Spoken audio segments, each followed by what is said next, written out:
नमस्कार, स्वदेश खबर देख रहे हैं आप। मैं हूं आपके साथ प्रशांत पांडे। आज एक खास विषय पर चर्चा जो हमारी आपकी शायद सबसे अच्छे शौक से जुड़ा हुआ है, और वो है ट्रैवल यानी यात्राएं, सफर। समृद्ध विरासत, गौरवमयी इतिहास और कुदरत की बेशुमार मेहरबानी, ये सब अगर एक साथ हो तो फिर पर्यटन को पंख लग जाना स्वाभाविक है।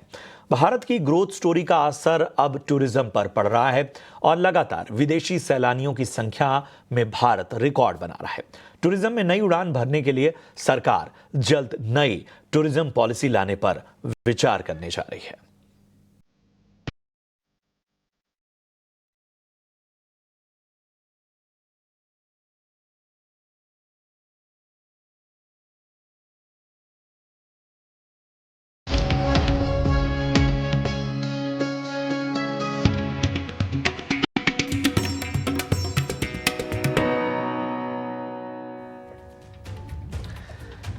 घूमना फिरना किसे नहीं पसंद। खासकर कोरोना में लॉकडाउन की कैद भरी जिंदगी बिताने के बाद तो लोगों में ट्रैवल को लेकर जो उत्साह दिखा वो देखने लायक है।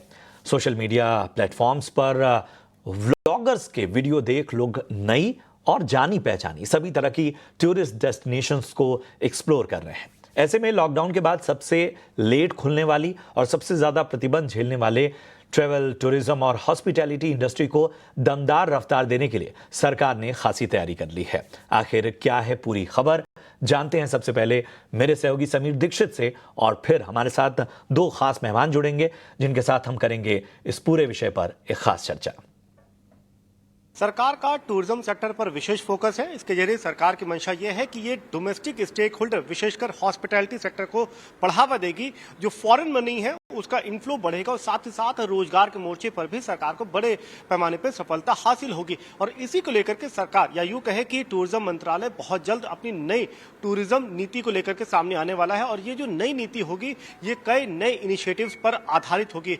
मसलन टेंट सिटी पर विशेषकर फोकस रहेगा। टेंट सिटी ऐसा क्योंकि इसके पहले भी कई जगहों पर टेंट सिटी को स्थापित करके सरकार ने उसकी सफलता देखी है। अगर हाल की बात करें तो प्रयागराज में आगामी महाकुंभ से पहले जो टेंट सिटी बनाई गई है वो काफी प्रोत्साहित उसको किया जा रहा है। प्राइवेट प्लेयर्स उसको काफी अच्छा मान रहे हैं और उसको एक टूरिस्ट डेस्टिनेशन के तौर पर डेवलप करना चाहते हैं। और ऐसे ही टेंट सिटी अन्य टूरिस्ट स्पॉट पर डेवलप करने की मंशा सरकार की है और प्राइवेट प्लेयर इसमें साथ देने को भी तैयार हैं।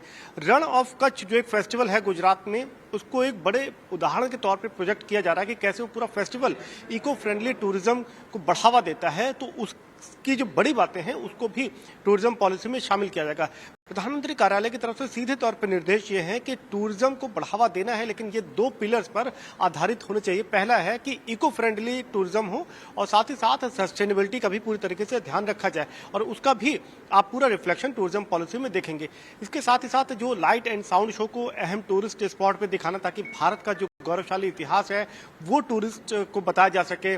जो वाइल्ड लाइफ या नेचुरल पार्क है वहां पर जो टूरिज्म को प्रमोट करना है, इको फ्रेंडली टूरिज्म, वो भी इस नई नीति का एक अहम हिस्सा होगी। बता दें, जहां तक रही बजटरी एलोकेशन की बात, तो संभवतः 1000 करोड़ का बजटरी एलोकेशन इस नई नीति के तहत किया जा सकता है। हालांकि ये बजटरी एलोकेशन बढ़ाया भी जा सकता है। ये निर्भर करेगा कि राज्यों के पार्टिसिपेशन पे, राज्य कितनी सहभागिता अपनी दिखाते हैं। और ये जो नई नीति है और टूरिज्म पे जो सरकार का फोकस है, ये आप आगामी बजट में भी इसका ऐलान होता हुआ देख सकते हैं। बजटरी एलोकेशन का ऐलान होता हुआ देख सकते हैं कि सरकार बजट में टूरिज्म पर विशेष फोकस बना सकती है। शुक्रिया करेंगे समीर आपका इस अहम जानकारी के लिए। तो एक पूरा ब्यौरा आपके सामने हमने रख दिया। अब इंडस्ट्री के जो प्लेयर्स हैं, जो दिग्गज हैं, उनसे ज़रा समझते हैं कि आखिर इस बूस्ट के, इस जो नई टूरिज्म पॉलिसी है, इस एलोकेशन से कितना बड़ा फ़र्क पैदा हो सकता है आने वाले दिनों में, और आखिर इस सेक्टर को और ज़्यादा बेहतर बनाने के लिए क्या और किया जाना चाहिए। मैं परिचय करा दूं, हमारे साथ दो बेहद खास मेहमान जुड़ रहे हैं। हमारे साथ ऋत्विक खरे हैं जो कि फाउंडर और सीईओ हैं एलिवास से, हॉस्पिटैलिटी इंडस्ट्री का जाना पहचाना नाम, और इनसे हम समझेंगे कि आखिर ये कितना बड़ा फर्क पैदा कर सकता है। हमारे साथ शिवांक त्रिपाठी हैं, फाउंडर हैं द टार्जन वे से, और जो ट्रैवल और टूरिज्म का जो बूम है उसमें लगातार लोगों की मदद कर रहे हैं ये सभी प्लेटफॉर्म्स। आप दोनों का स्वागत। ऋत्विक, सबसे पहले मैं आपके पास आना चाहता हूं। जैसा मैंने अपनी शुरुआत के इंट्रोडक्शन में कहा कि ऐसा सेक्टर जिसने जो सबसे लेट खुला, सबसे ज्यादा प्रतिबंध झेले और उस भरपाई को भी पूरा करने की जो कोशिशें रहीं वो कुछ हद तक तो पूरी हुई, क्योंकि बहुत से लोगों का रुझान ट्रैवल इंडस्ट्री की ओर बढ़ा। सरकार अब जो जिस तरह से तमाम कॉरिडोर विकसित कर रही है, सरकार धार्मिक पर्यटन को भी बढ़ावा दे रही है, सरकार कई जगहों को जो कि उतने बड़े पैमाने पर अब फोकस नहीं कर पाए हैं, वहां पर अपना जो है वो ध्यान देने जा रही है। कैसे देखा जाए, आपको लगता है कि ये काफी है या आपको लगता है कि बजट एलोकेशन और बढ़ाया जाना चाहिए?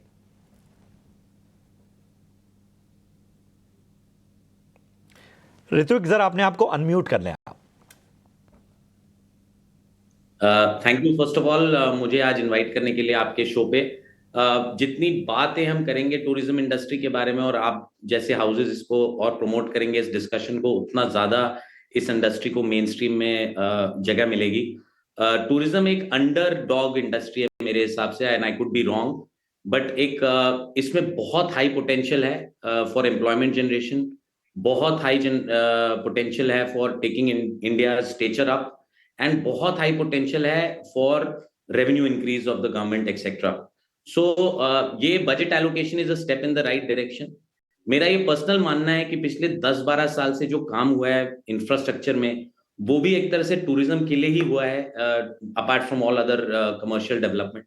तो चाहे वो हमारे हाईवेज जो बहुत ज्यादा बने हैं, उससे टूरिज्म को बहुत बढ़ावा मिल रहा है। आप देखिए, चाहे वो ऋषिकेश हो, रणथंबोर जैसी जगहें हो, इनको एकदम से बढ़ावा मिल गया बिकॉज अब वो बहुत पास हो गए हैं दिल्ली से। एक एग्जाम्पल है जैसे उसी तरह से जितने नए एयरपोर्ट्स आ रहे हैं, अभी देखिए जेवर का एयरपोर्ट आएगा, इससे बहुत बढ़ोतरी होगी। गोवा में 2 एयरपोर्ट हो गए हैं, इससे बहुत बढ़ोतरी होगी। एंड इवेंचुअली जैसे जैसे बहुत और एयरलाइंस आते जाएंगी, ये बहुत बढ़ेगा। तो मेरे हिसाब से बजट एलोकेशन फर्स्टली डायरेक्शनली बहुत इंक्रीज बजट एलोकेशन डायरेक्शनली बहुत अच्छा एक स्टेप है। एंड लाइक आई सेड, पहले से भी बड़े सारे जो की इन्वेस्टमेंट्स इंफ्रास्ट्रक्चर पे हो रहे हैं, वो धीरे धीरे अब प्ले आउट कर रहे हैं। और मुझे ऐसा लगता है अगले 3-4-5 साल में एकदम हॉकी स्टिक ग्रोथ आएगी इस टूरिज्म, डोमेस्टिक टूरिज्म और आउटबाउंड टूरिज्म में, दोनों में। इनबाउंड टूरिज्म एक अलग ही चैप्टर है, उसके बारे में ऑब्वियसली बहुत काम करना है हम सबको मिलके, सो दैट हम फॉरेन टूरिस्ट को भी अट्रैक्ट कर सकें इंडिया में। शिवांक, मैं आपके पास आना चाहता हूं। आप बताइए, क्या ये जो एलोकेशन है ये काफी है, या लगता है कि जिस तरह का डेंट लगा था उस हिसाब से थोड़ा और इसका दायरा बढ़ाया जाना चाहिए? थैंक यू सो मच पहले मुझे यहाँ बुलाने के लिए। जहाँ तक बजट एलोकेशन की बात है, वो मुझे बिल्कुल सही लग रहा है कि वो डायरेक्शन तो हमारा बिल्कुल सही है। अभी डिपेंड करता है कि हमें अब जैसे कि हमें यहाँ पे एम्प्लॉयमेंट भी बहुत जनरेट करनी है टूरिज्म सेक्टर के हिसाब से, राइट। तो हमें लगता है कि थोड़ा और मतलब बजट बढ़ाया जा सकता है। सेम गोज फॉर जैसे कि मार्केटिंग है, तो हमें मार्केटिंग पे काफी काम करने की जरूरत होगी। जैसे कि अगर हम सिर्फ डोमेस्टिक टूरिज्म की बात करें, तो डोमेस्टिक टूरिज्म में हमें जैसे सरकार को थोड़े कैंपेन चलाने होंगे, टूरिज्म के सेमिनार्स रखने होंगे, तो उन सब में मतलब खर्चे तो होंगे ही, बट अगेन डायरेक्शन बिल्कुल सही है। अब इसमें थोड़ा सा मतलब और बजट में बढ़ोतरी हो सकती है। जहां तक हम बात करें जैसे डिजिटलाइजेशन है, तो मेरे हिसाब से जैसे कि हमारी कंपनी द टार्जन वे है, तो हम लोगों ने तो जैसे कि अपना पूरा सिस्टम टेक्नोलॉजी के थ्रू ही ट्रैवल, पूरे ट्रैवल सेक्टर में लाइक वेबसाइट के through log in and all, आप अपना ट्रैवल प्लान बनाइए, वहीं से हमारे थ्रू आप ट्रैवल करिए। तो हम लोग बिल्कुल जैसे कि सिर्फ मैं ही नहीं, मेरे साथ बहुत सारे और भी अदर ट्रैवल एजेंसीज, छोटे छोटे स्टार्टअप्स भी डिजिटल इंडिया की तरफ काफी ज्यादा बढ़ रहे हैं। तो इसीलिए मुझे लगता है कि सरकार को भी इस तरफ थोड़ा ज्यादा काम करना चाहिए। एक चीज मुझे जो काफी अच्छी लगी सरकार की तरफ से जो पहल है, ये सस्टेनेबल टूरिज्म के बारे में है। तो मुझे डेफिनेटली लगता है कि इस चीज से ओवरऑल काफी ज्यादा फर्क पड़ेगा। एंड जहां तक मतलब इनबाउंड टूरिज्म की बात है, तो डेफिनेटली मतलब हमें थोड़ा काम करने की जरूरत है, थोड़ा कनेक्टिविटी के हिसाब से। बट अगेन हम डायरेक्शन हमारी बिल्कुल सही है, एंड बहुत ही ज्यादा एक्साइटेड हूँ आने वाले टाइम में फरवरी के बजट के लिए। ऋत्विक, एक चीज़ मैं देखता हूँ ख़ास तौर पे ट्रैवल अगर ट्रेंड्स को मैं देखूँ तो ठीक है, महानगर हों या ऐसे शहर हों जहाँ पर शायद ज़्यादा लोग जागरूक हैं, लेकिन अभी भी बहुत बड़ा हिस्सा हमारे देश का जिसे ट्रैवल करना तो है लेकिन उन तक पहुंच नहीं पा रही है, तो इस दिशा में क्या करना चाहिए? देखिए, डिजिटल एक ऐसा माध्यम है जिसके ज़रिए शायद टेक्नोलॉजी से भी जितने लोग हैं वो इसको इस्तेमाल करते हैं, लेकिन इसमें एक कंसर्न ये भी रहता है कि फ्रॉड होने का भी बहुत डर रहता है। आजकल तमाम केसेस ऐसे आते हैं कि साहब वो वेबसाइट तो ऐसी दिख रही है जो बड़ी ऑथेंटिक है, लेकिन वहां से लोगों के साथ फ्रॉड भी हो जा रहा है। तो इस दिशा में क्या करने की आवश्यकता है और डिजिटली जो लोग नहीं इवॉल्व हैं उन तक कैसे पहुंच बढ़ाई जाए? देखिए, एक तो सबसे पहले जो रीजनल कनेक्टिविटी प्रोग्राम है उससे एक्सेसिबिलिटी बढ़ रही है बहुत ज्यादा। तो चाहे वो रीजनल कनेक्टिविटी में हाईवेज हो, चाहे वो रीजनल कनेक्टिविटी में एयरपोर्ट्स हो। अब जहां तक रही बात फ्रॉड प्रिवेंशन की, ये तो एक बहुत बड़ा between the finance sector and the government ये एफर्ट्स जारी हैं, ये करते रहने पड़ेंगे। कस्टमर जागरूकता के लिए बहुत काम करना पड़ेगा, बिकॉज वो इरेस्पेक्टिव टू टूरिज्म है। वो फ्रॉड्यूलेंट चीज आपकी खरीदारी में भी हो सकती है, वो आपके ई कॉमर्स में भी हो सकती है, वो हो भी रही है इस तरह से। तो वो जागरूकता लाना तो एक बहुत इंपॉर्टेंट लिटरेसी है, फाइनेंशियल लिटरेसी जो करनी है। But I think accessibility and vernacular, जैसे कि आप उनको अपने उनके भाषा में सपोर्ट कॉल सेंटर्स दीजिए, चैटबॉट्स का लगाव करिए, एंड उसमें ऐसी कैपेबिलिटी दीजिए कि वो आके समझ सकें कि ये ट्रस्टेड वेबसाइट है। तो सर्टिफिकेशन प्रोग्राम्स एक्सेट्रा जो वेबसाइट सर्टिफिकेशंस हैं वो लीजिए।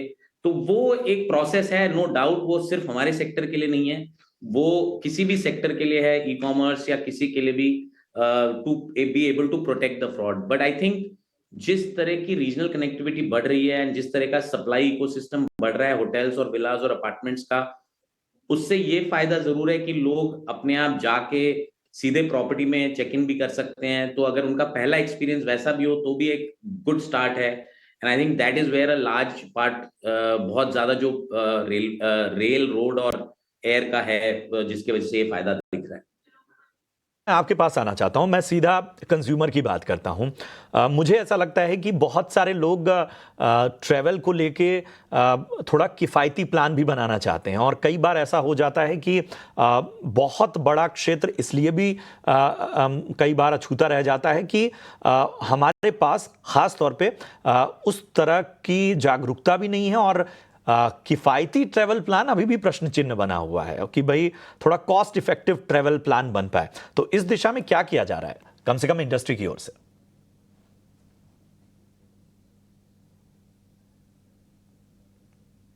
तो ये है कि हमारे यहाँ पे जो, जैसे मैं अपना ही क्षेत्र लूं जहां हमारी कंपनी काम करती है, हमारे जी क्षेत्र में, सॉरी जी जी, ये सवाल शिवांक आपसे था सर, मैं आपके पास आऊंगा। अच्छा, हाँ, फिर से आप रिपीट करेंगे? जी जी, शिवांक, यही सवाल था मेरा कि कॉस्ट इफेक्टिव ट्रैवल प्लान बने ताकि ज्यादा ज्यादा लोगों को जोड़ा जा सके, इसके लिए इंडस्ट्री क्या कर रही है? अच्छा, तो इसके लिए सबसे मुझे लगता है कि ट्रैवल अपने आप में एक बहुत बड़ा सेक्टर है ना? तो अब मुझे लगता है कि अगर हमें कॉस्ट इफेक्टिव चीजों पे अगर जाना है तो हम नीश पे, एक छोटे-छोटे नीश टूरिज्म पे काम कर सकते हैं, जैसे कि इको टूरिज्म हो गया। हम वाइल्ड लाइफ सेंचुरीज पे थोड़ा फोकस कर सकते हैं, इंडिया के नेशनल पार्क्स पे थोड़ा फोकस कर सकते हैं। सस्टेनेबल टूरिज्म का तो मैंने वैसे बोल ही दिया। एक और वैसे इंटरेस्टिंग चीज है, मेरे पास एक ऐसे आइडिया था, हम लोग ऐसे अपनी कंपनी में ही ऐसे बात कर रहे थे कि सीनिक स्टेट जैसे हैं, जैसे कि राजस्थान, केरला, लद्दाख, यहाँ पे हम फिल्म टूरिज्म नाम की एक चीज प्रमोट कर सकते हैं। तो इससे क्या होगा कि वहां के लोकल लोगों को रोजगार भी मिलेगा, और सिर्फ इंडिया के लोगों के लिए तो एक्सेसिबल जगह होगी ही, उन्हें ज्यादा उनके पास ज्यादा इंफॉर्मेशन होगी ट्रैवल करने के लिए, बट ये इनबाउंड ट्रैवल और के साथ एक बोनस चीज भी उनको मिलेगी।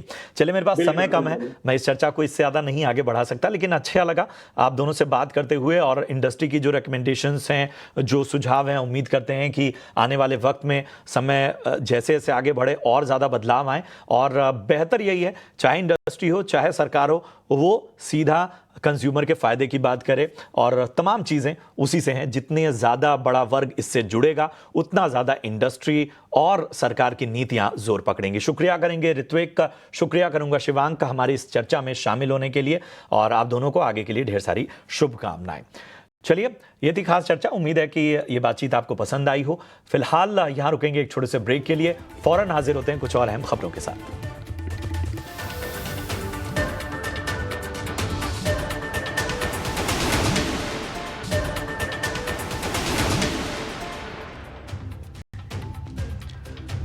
स्वागत है ब्रेक के बाद। बढ़ते हैं आगे। लगातार दूसरे दिन सीमित दायरे में बाजार नजर आया। निफ्टी 32 अंक चढ़कर 24,642 पर बंद हुआ, लेकिन बैंक निफ्टी में 186 अंकों की गिरावट रही।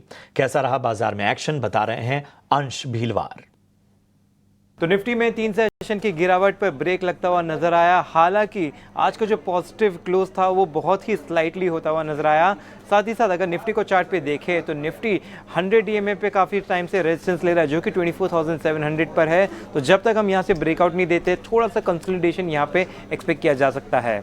अब अगर दूसरे ब्रॉड इंडिसेस की बात करें तो स्मॉल कैप ने रिकॉर्ड हाई का स्तर छुआ है, तो मिड कैप का ये कुछ 14 सेशन था लगातार खरीदारी का।